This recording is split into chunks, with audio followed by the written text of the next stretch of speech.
just really want to encourage y'all to share, your personal journey and experience here. And if you want to quickly reintroduce yourself real quick, just kind of who you are, what year you've been at here at CI, and anything else you care to share where you're from, I guess. You're gonna go first. Okay, I'll go first. Hi, so I'm Harmony Blackwell, and I'm a second year here at CI. And yes, what else were we supposed to say? I kind of forgot. What year you are, where you're from, major, yeah. Where I'm from, Inglewood, California, and then my major is art history. Cool. Okay, I'll go. My name is Taylor Duncan. I am a third year. I'm a liberal studies major. I work for the Retention Outreach and Inclusive Student Services under Dr. Osiris. And I am from the Bay Area. And yeah. Maya. Okay. Hi. Hi, I'm Maya Rain. I'm technically a fourth year, but I'm going to go an extra year because technical difficulties. So fourth year. And my major is English with the emphasis in creative writing. And I'm from Oxnard. So hello, my name is Rachel. I'm a biology major. I'm graduating this spring. I'm from Ventura County, and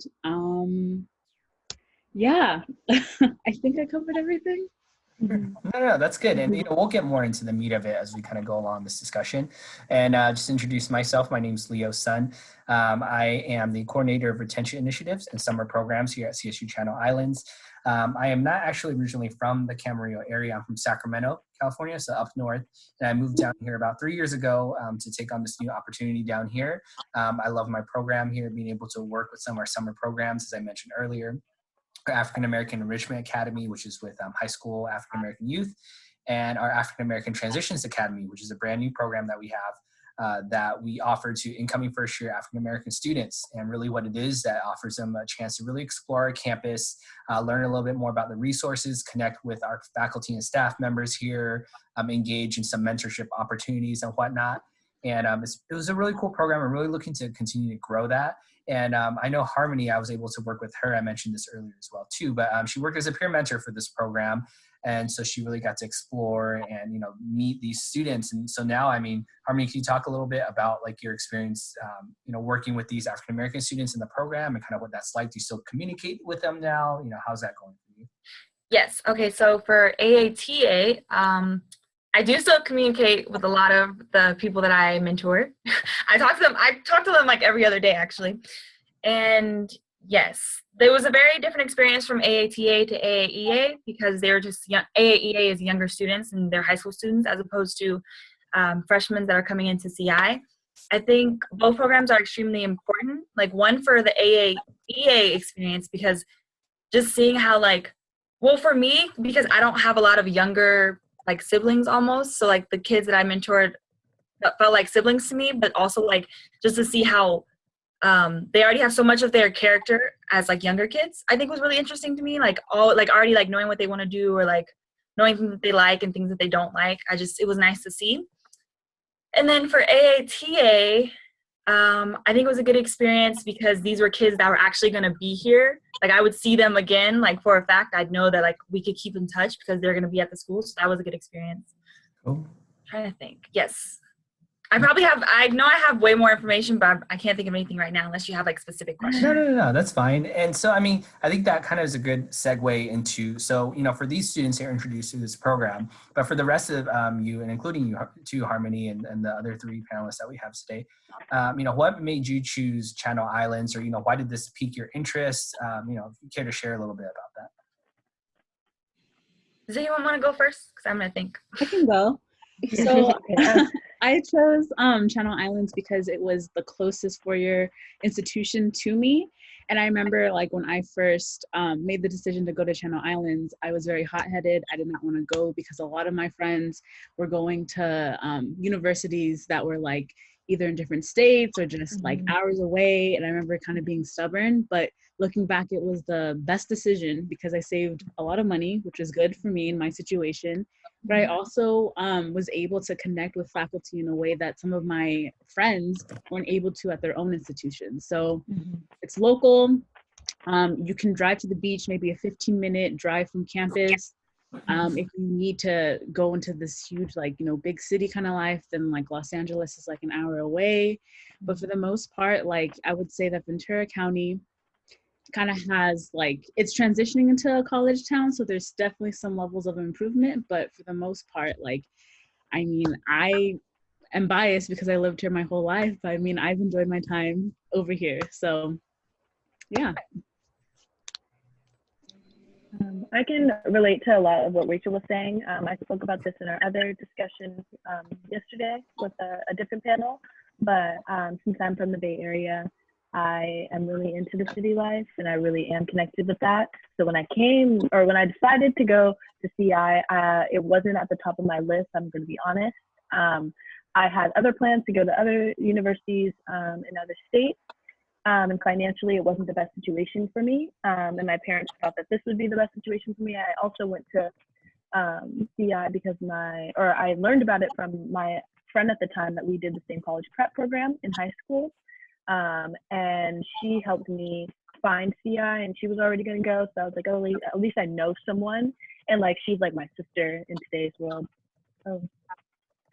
And she just helped me get adjusted, and if it wasn't for her, I feel like I would have been more stubborn than what I was initially coming into the school. And Leo mentioned previously that I really didn't get into the not the social scene, but the bigger scene of connecting with students, student life, and like faculty and staff until my like end of sophomore year. So I was kind of floating in like the social scene of like my peers in like the dorms, because I lived in the dorms the past 3 years.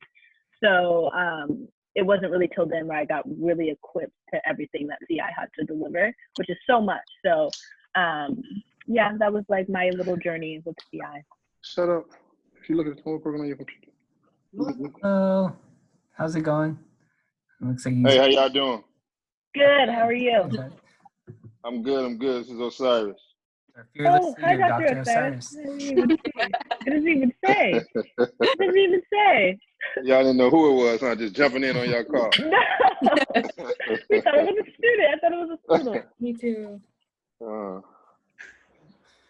right. So Maya, Harmony, y'all want to share why you chose CI or? Did you want to go? I can go. I honestly am still thinking like I can't.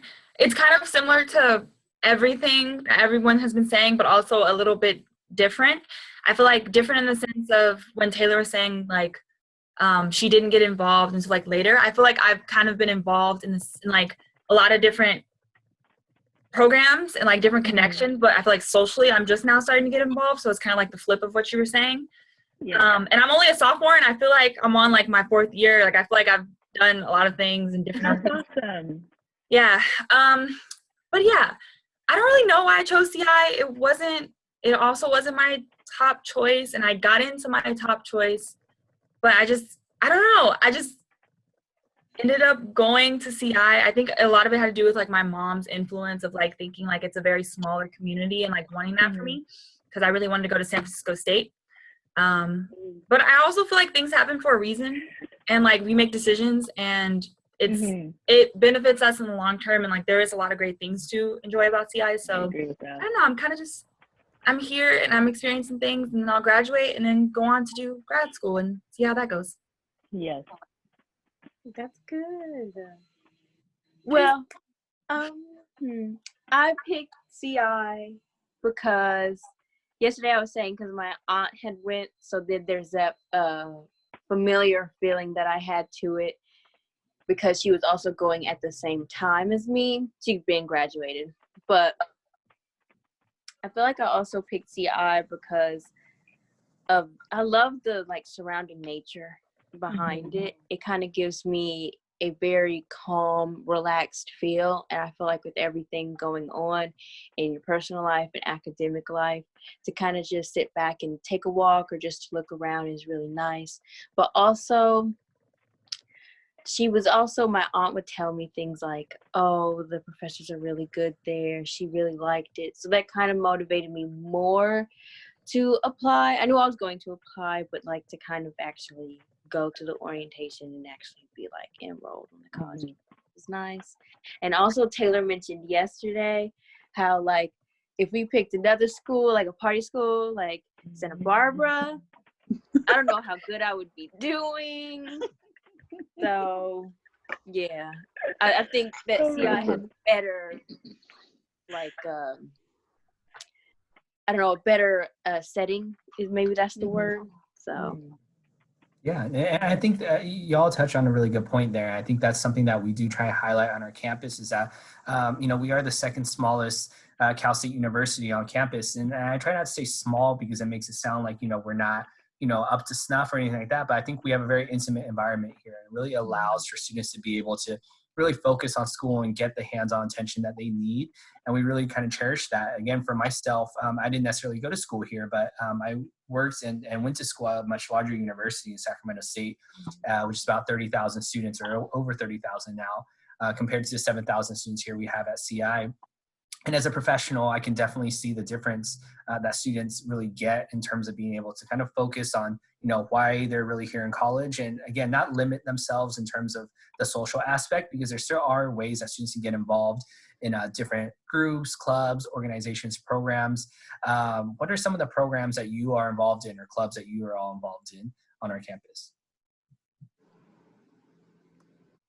I can go first. Surprise. Yes, go Maya.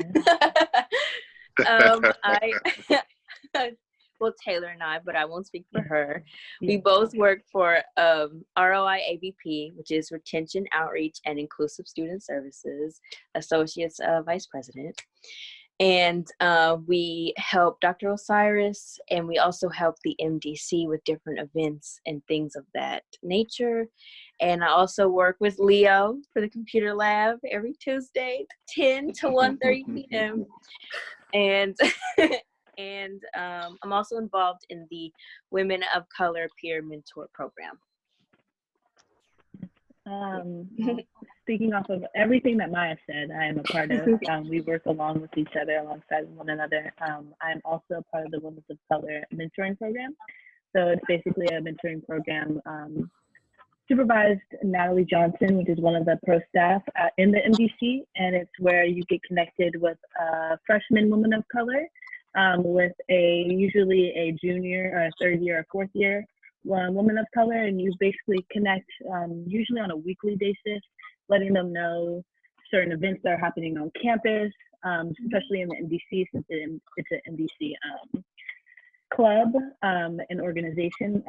And so we have personal talks, so things that if they're having struggles in their classes, we direct them to activity advising, CAPS if they need it. So it's just basically having someone that maybe have a similar story or may look like you or may have, they can direct you in different outlets. So I think it's an awesome program. We both started in this past fall, and I feel like it's growing and it's getting better. So it's awesome. I like it. Yes, I'm a part of the Women of Color peer mentoring as well, and everything that you just said, Taylor, explains it very well, and I love how you worded that. So yes, what she said. I'm also a part of women's soccer on campus, and what else do I do? Oh, I'm also in a sorority, just recently joined, so Psi Sigma, and Yay. Thank you.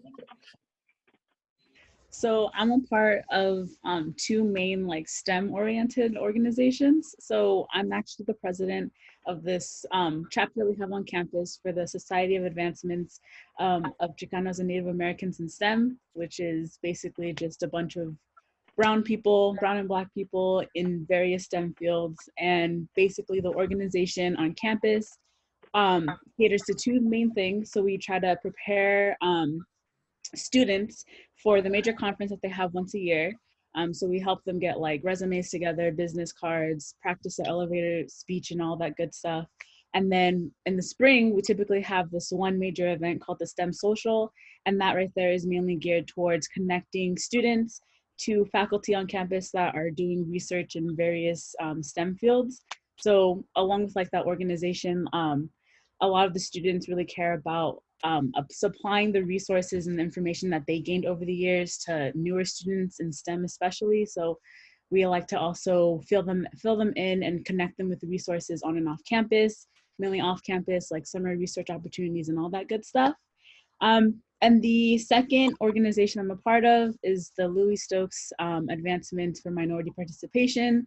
Again, it's geared towards uplifting and preparing students from historically underrepresented groups in STEM for applying to like professional programs and in the graduate school, and they really advocate for students to get their PhD. So kind of more of the nerdy organizations, I guess, but you know, they're still the intelligent organization, not the nerdy organization.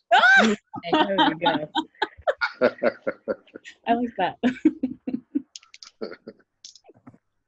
Yeah, I think those are all really great programs. And I think you know, that's really important to understand too, is that even though we are a smaller you know, size campus here, is that there still are a lot of great things to get involved in. And I think, you know, something that I'm curious about for the rest of you on the panel is what are your experiences been like working with, you know, some of you touched base on this, with African American programs or organizations or with other students here on our campus, and care to share about that?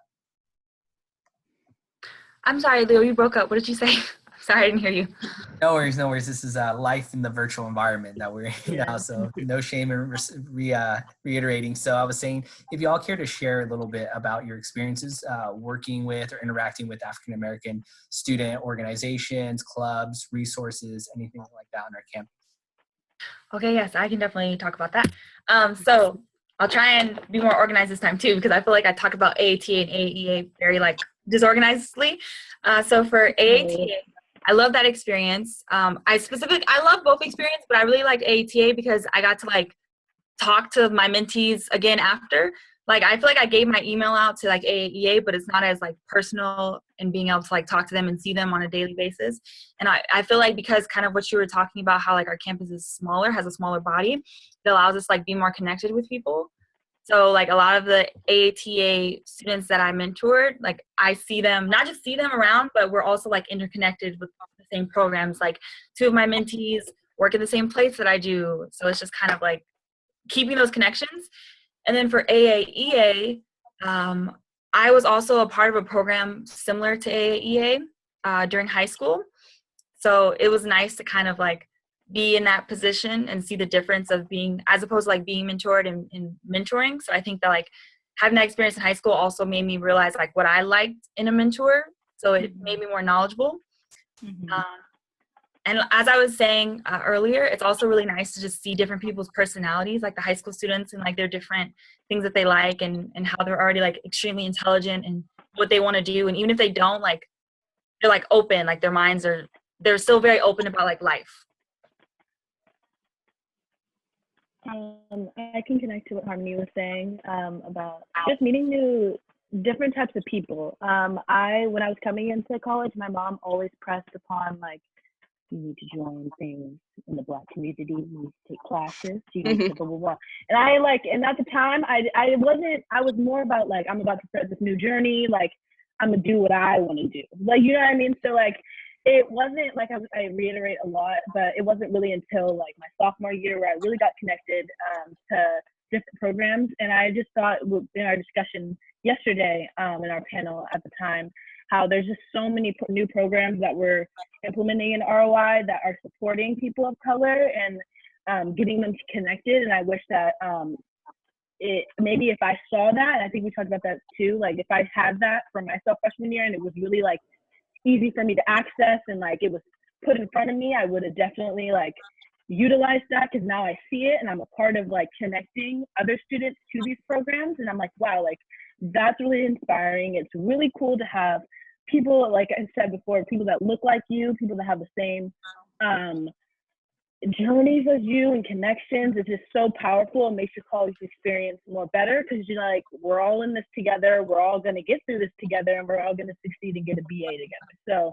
or a BS. So I think that's really empowering, and being in the Women of Color program, that's something that I reiterate to my mentee a lot, is that, you know, we all come from different backgrounds, and we all have stories to tell, and we all have experiences to show and to reiterate to one another. So I think everything that we're doing is awesome, and that we just need to continue it and get more people known about it. So Yeah. Can you repeat the question again? Sorry. Sure, yeah, no worries. The question was just about sharing the experiences that you've had on our campus, working with African-American students or interacting with African-American students, whether it's through a club, organization, a job, or just in passing. Okay, so I can go. So my interaction has been extremely beneficial for my career goals and then my academic goals. It's not like the few Black students I do know that are like my major, it's really easy to kind of, you know, express your frustrations or even like the microaggressions that you go through, especially like within our field and everything. And being able to like find certain people that understand, you know, where you're coming from, or actually even have similar backgrounds as you. Like a lot of the students that I know that are majority Black and brown, like scientists, they come from first generation family backgrounds, and not a lot of us have access to, like, you know, tutors that could help us, or even know, you know, where to turn to, or how to talk to your professor, how to network, how to search for the right programs and all that stuff. So being able to kind of find your own community that have, I don't know, with people that have similar backgrounds but also interests as you, has really helped kind of motivate me within myself. And I don't know, supported me in ways that I would not be able to do alone. So like this past year, I applied to different graduate programs, and legit, that was a whole roller coaster within itself. And I would not have gotten through that process if I didn't have the community of people that I had around me. So we shared everything. There were tears, there were laughs, there were claps, there was everything underneath the sun. And now it's amazing to kind of look and see that, like, you know, even though we were kind of set up at a disadvantage before starting everything, the fact that we're able to find each other and help each other move along throughout the process, and like, let's see what happens in the next couple of years and where we are, like, it really helps out the foundation to kind of reassure you that your dreams and your accomplishments, like, they're not out of reach. You can actually do this, and you have a lot you can contribute to the STEM field compared to people who did have advantages that you didn't, if that makes sense. Yeah, that's awesome. Thank you for sharing. Yeah. For me personally, it was like through class, but also like through work, I was able to, and also Women of Color peer mentor program, was able to work with a lot of really great Black women as well. Tracy Johnson's one of them. And it was just really nice because, you know, you look for representation, I feel like, either consciously or subconsciously everywhere you go. And it's just really nice to be able to look like to your right or to your left or in front of you and see someone that is like you in a certain position or striving for the same thing. And I feel like my friends in class, we would always talk about different things like our hair or makeup shades that fit our shade, because it's hard to find a shade. Any shade you are, it's hard to find. But it's extra hard for people that are on the darker spectrum. And even if it's something as small as that, or I know this one girl, she's graduating this year. She's also an English creative writing major as well. And I always see her. I had her for a class, but I always see her around campus. And I'm really going to miss seeing her because we really connected and she was just really sweet. And it's also really nice when you meet different types of Black people, because I feel like in movies and TV shows, they always show one type.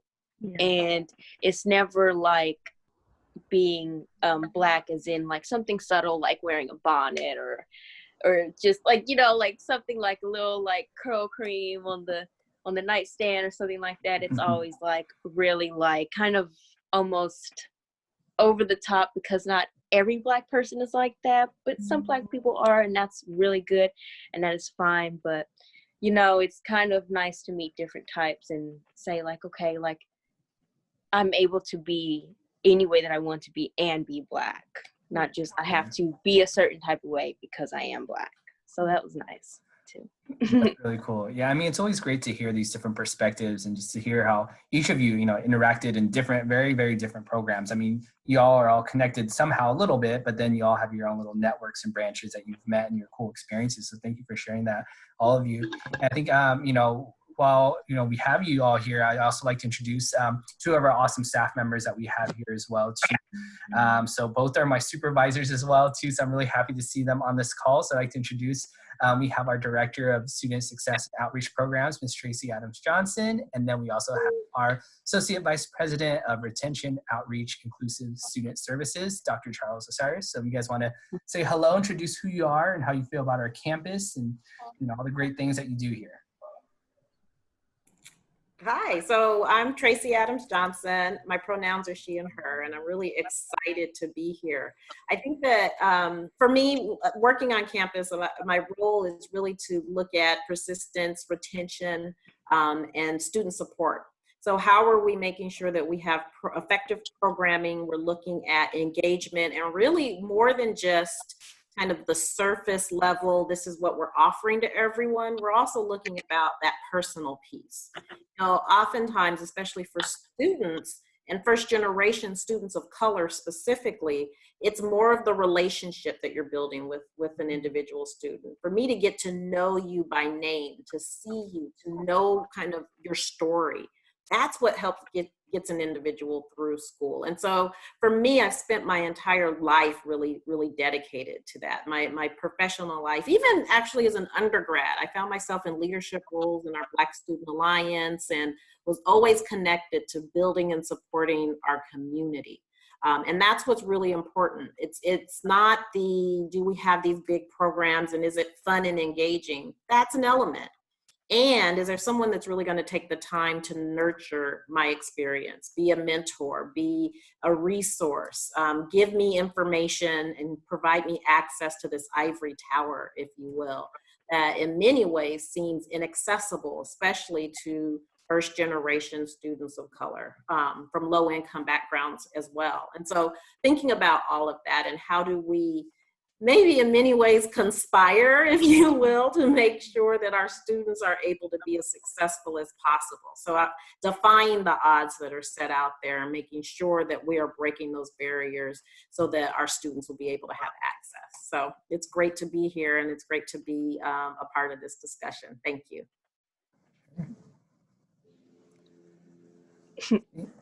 Good afternoon. Good afternoon. First of all, let me say this has been awesome just listening for the last 10 or 15 minutes. You all are really sharing some really, really good insights. I ditto, if you will, what Tracy said. I'll even make it more plain.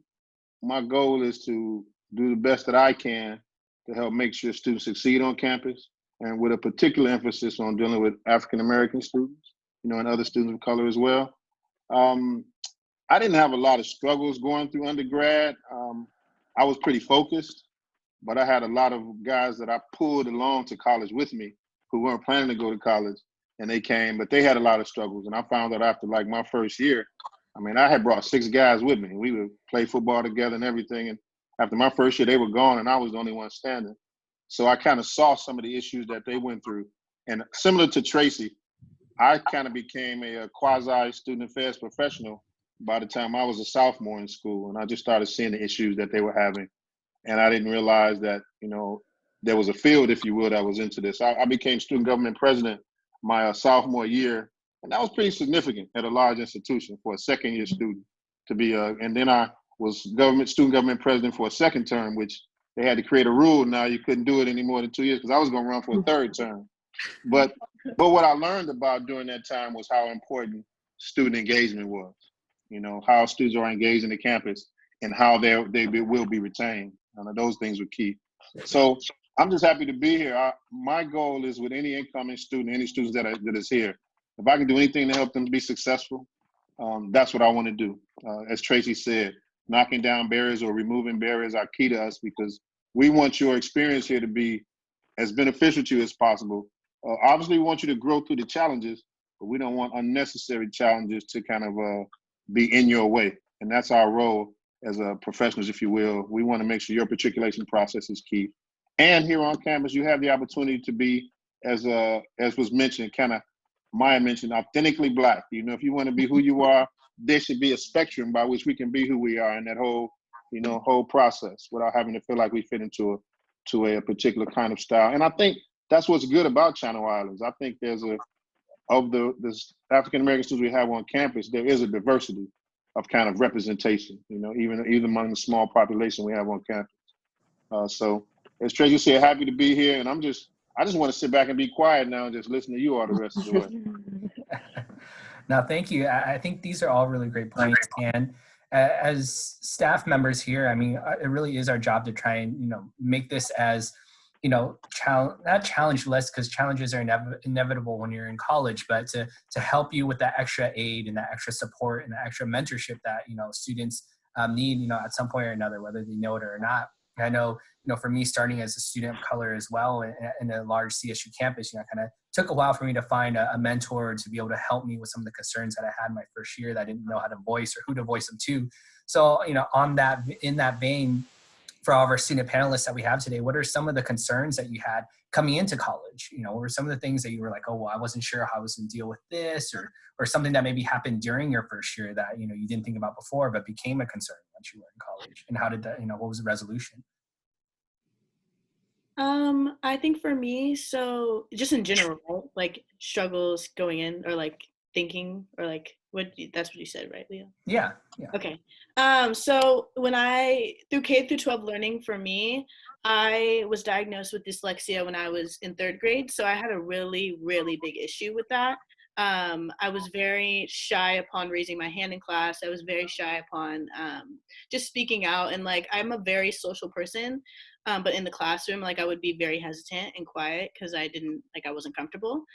So it really wasn't until my junior year of high school where I really like got some confidence and like really dived into like creating an independence in like my education, and how like I needed to make it, like I had to work 10 times harder than a regular student that didn't have these like issues or disabilities or whatever. And like everyone always has something, but like I had to work really hard to be like up to date with other people. So in school, when you have a learning disability, you have a 504 or individualized education plan. And the greatest thing that I was really hesitant in going to college in terms of having that in the back of my head, being like, I'm so not sheltered, but I had a lot of support and a team of people that helped me through my K through 12 learning. So going into college, it's a whole nother atmosphere, you know, like it's not the same. And that's in my application process. I really needed to keep that in mind, and the schools that I picked, to know that I will get that support when I am in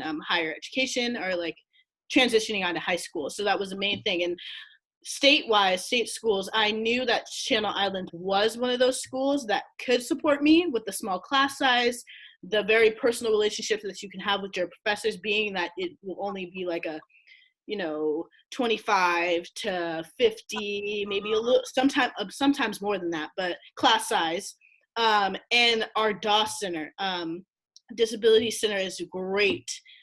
We have a great program. All students are able to send their 504 or their individual education plan, IEP, to the DOS Center, and they will supply the support that you had in K through 12 learning to your experience at CI. So that was honestly, with my parents too, was the biggest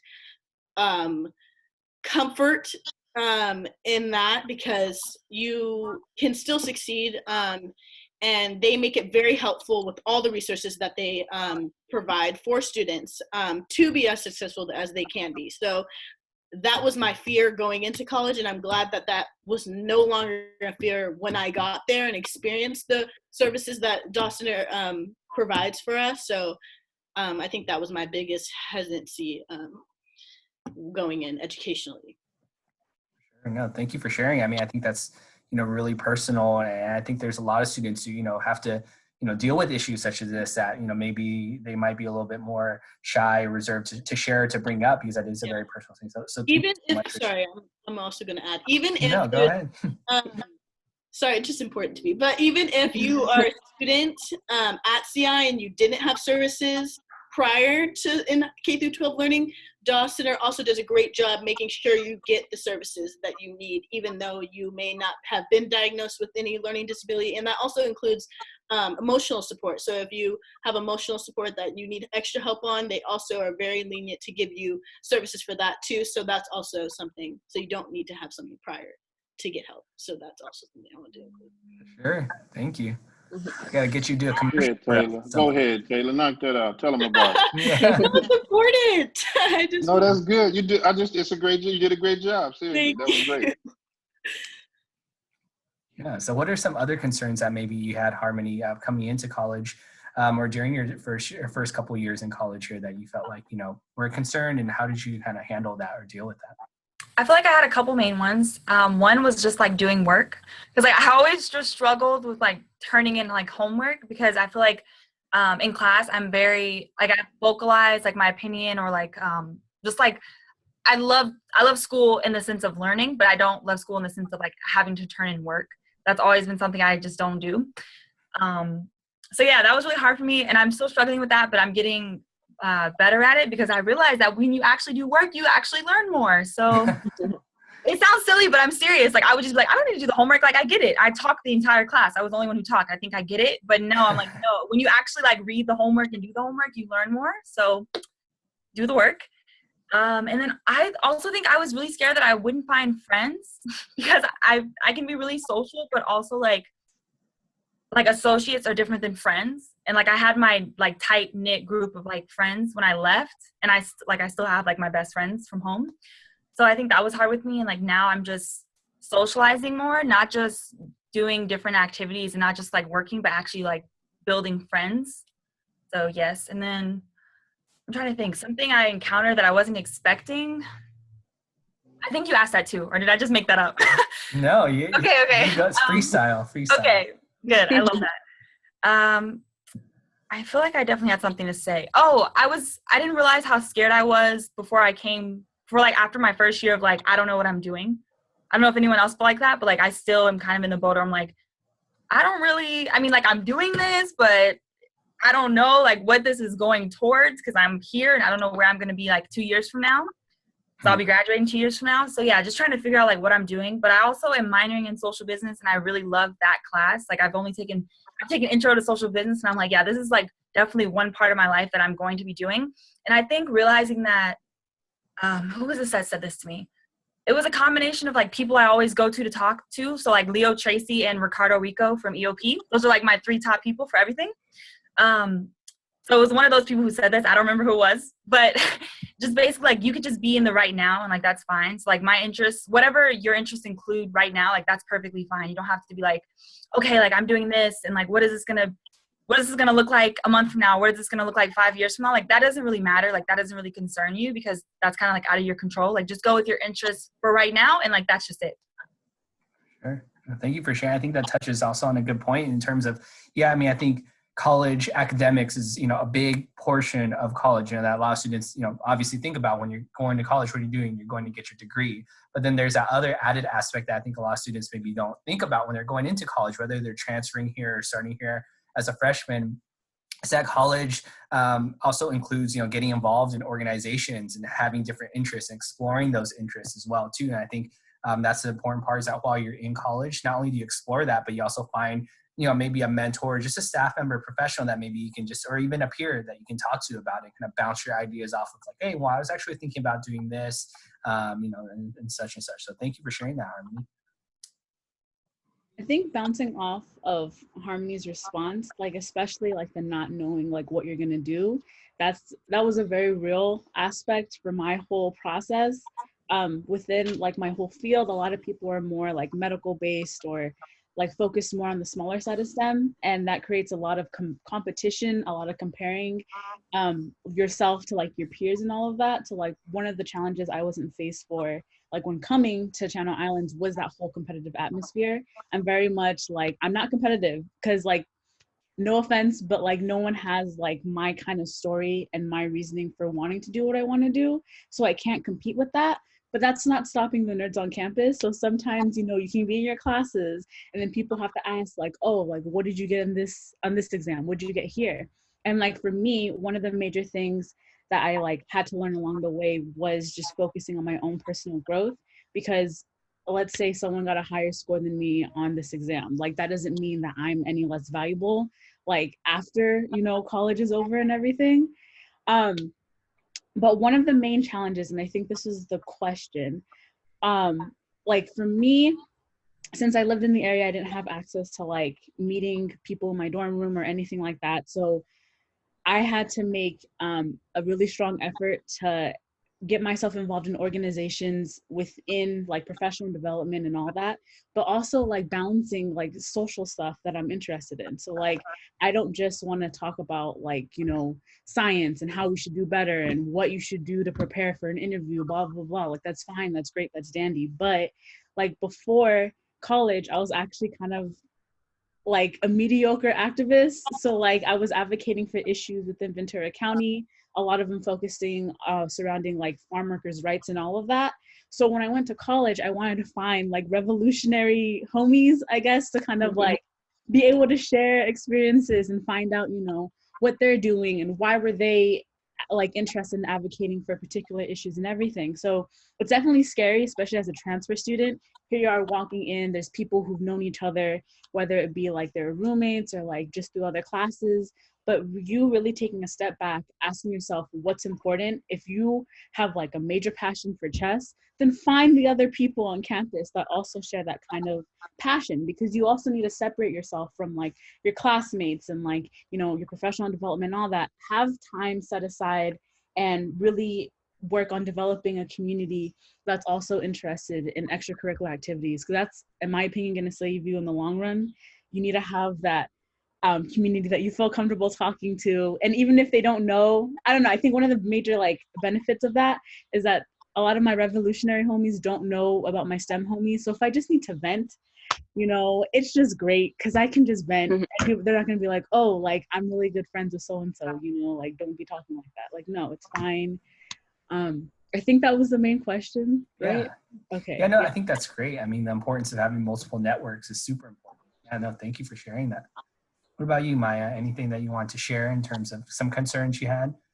I was concerned with enrolling. Like when I first entered my freshman year, first year, like first semester, I was just so lost. Like it's a whole story of how I got to the place where I was. It's no joke. But basically I just didn't enroll the correct way I should have. Like I was trying to figure out what classes I needed. I didn't know about the car. I didn't know about anything. And that's when, like, at the same time and day I was about to enroll, I had to call my aunt. I was like, how do I find the classes that I need? And she's trying to, like, guide me through the phone. And it was just really hard. But by the end of my freshman year, second semester.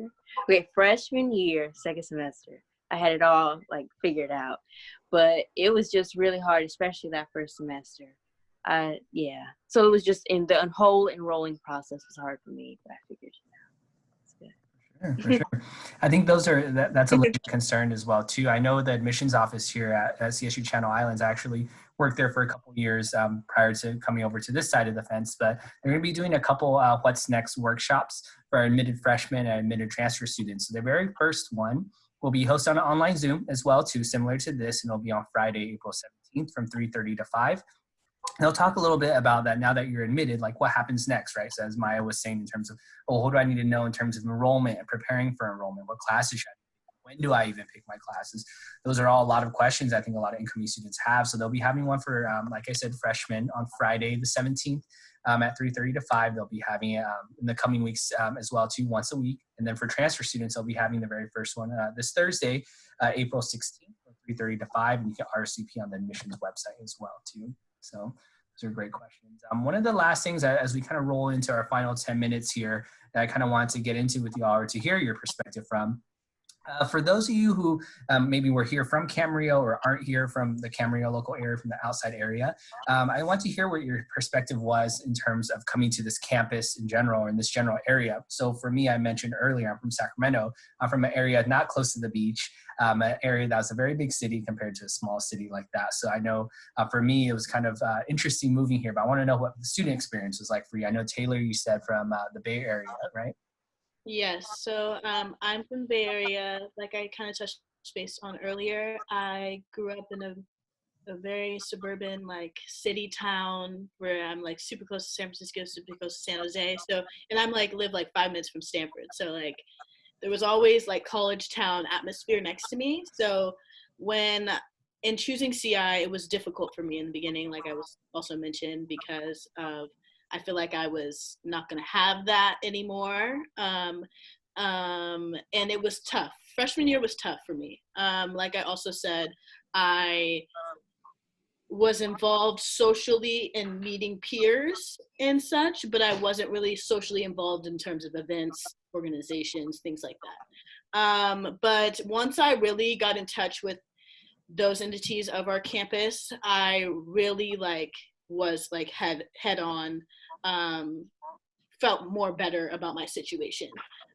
my into sophomore year. And I also touched base on this about our panel yesterday, but having you also said this too, Rachel, having Santa Barbara only an hour away is very comforting. Ventura is beautiful. There's things to do out there. Having beach life and being in Northern California in Silicon Valley area, the beach is Santa Cruz or Half Moon Bay, and that's like an hour away, and they're cold beaches. So having an outlet of 10 minutes away to Point Mugu or to Ventura or to Malibu, which is 30 minutes, and like having that city life of West Hollywood or Santa Barbara, or even like, it's beautiful. And our campus, like I said too, is so beautiful. The nature, the mountains.